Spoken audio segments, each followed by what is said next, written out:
What is a Conservative Party? If it cannot stand up and say, I believe in my country, and that this is an assault on my country's constitution, which is older than almost any constitution across the whole of the European Union, and that we arrived at our own democratic processes and our ability to govern ourselves quite without the help of any Brussels-directed organisation. That is where I stand in this matter. So I listened to Mr. Cameron. He seems to have adopted a number of poses on this. And I think back to what I've experienced. He's proposing as there will be an in-out referendum, a referendum on his negotiated principles.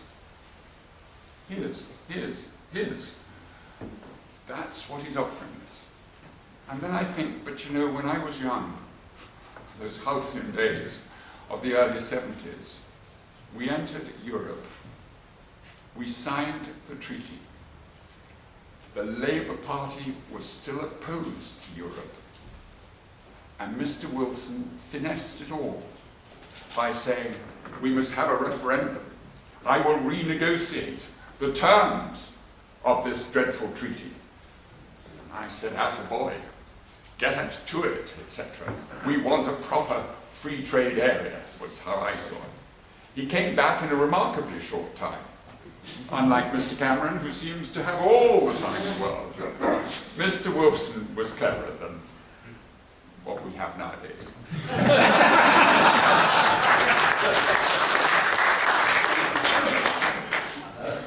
He puffed his pipe, wore his gannets, said farewell to a few friends that were visiting Her Majesty's prison at the time, and he did the business from his point of view. He finessed it beautifully. He told the British public he had gathered together significant concessions that enabled him, he, Harold Wilson, to assure with his cabinet colleagues that all was tickety-boo, but they would have to vote upon it, which is your in-out. Now remember, this was a signed treaty document, all moved aside, enough time to push in fishing as a little addition to the Commission wanted to take over the sea, rule the air, rule the gods, rule the sea, and rule Britain. We voted overwhelmingly to remain in the European Union.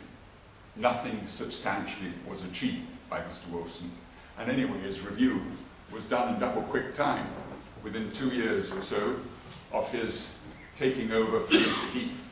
We'd had our referendum. I'm now listening, in a different age, to someone that's proposing that we should have proper negotiations, not the Wilsonian negotiation, proper negotiations, on the basis that we want to be in it, and surely we can do a deal. That may be so, it may not be so. My reading of them all is that it won't be so, but he cannot yet answer if he does not achieve what it is that he says it is that he wants. Will he propose that we vote against it? Will he? It's the one area that he will not answer, and yet it is the most germane question of all. Now, my purpose isn't to deconstruct the Conservative Party.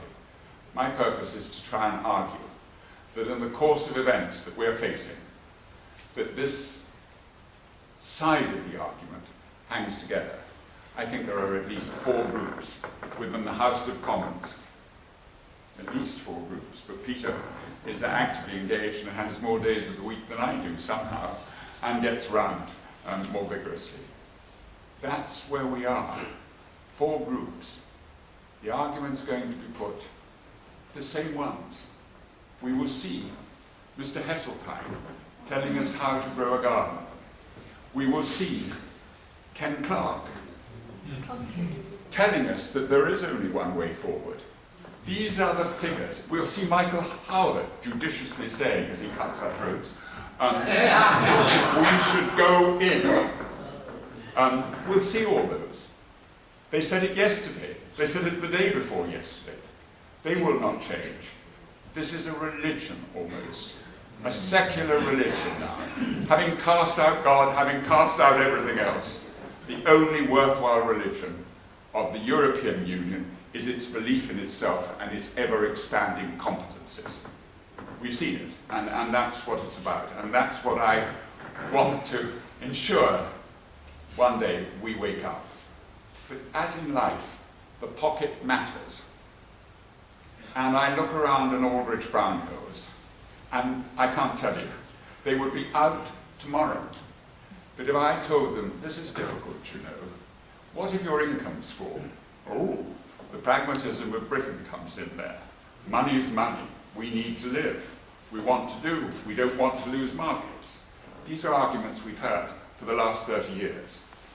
If the European Union had functioned so well, would we have any of the problems we're confronting now? Theirs is a magical remedy. I think it's 33 times I've seen this ridiculous former Prime Minister of Portugal rush out to tell us that the euro has been solved. And then within 24 hours they're back in conclave, doing the hard dealing of who's going to divvy up. Well, it's the International Monetary Fund so far, and our good friends the Germans, and all on a loan basis. Nothing to do with the treaties, nothing about the legality of what this construct has meant to be. It is an uncertain world. They make it up as they go along. And it's a one-way making up. But I do believe this is truly an opportunity in one sense. The European Union is changing. It cannot help it. The euro is what it's about. We were never in the euro. And so Mr. Cameron's shout for variable geometry or whatever he thinks he's got in mind is not without some resonance across nations that we have, through our history, traded with. How could we allow our fish to go? We had traditional trading links with the Netherlands, Denmark, Norway, and we were able to come to agreements on the sharing of shared waters. We don't chase fish.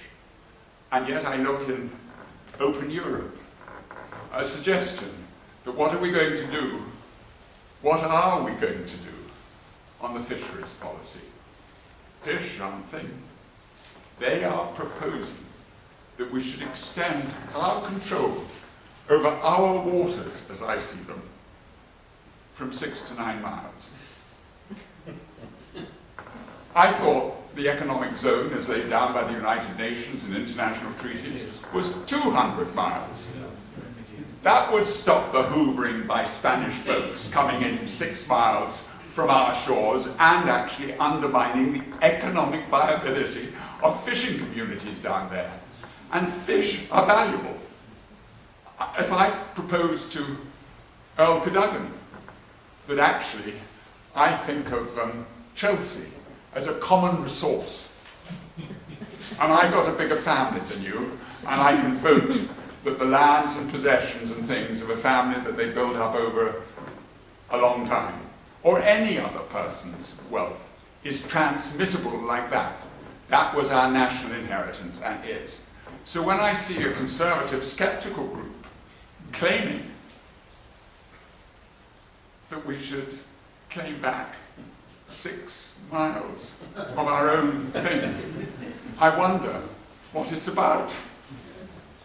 We have to reconcile these differences so that when we go and campaign, and there will come a time when we're campaigning seriously, like general election for a start, when you're campaigning, when I'm campaigning, that we know clearly what it is.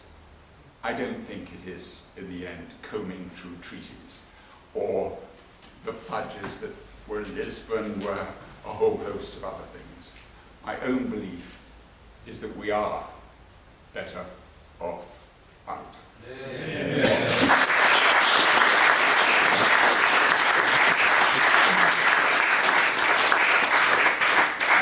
I'm very grateful for your attention, and I'm pleased to note that I didn't fall asleep during my own speech. It's been a great worry to the family.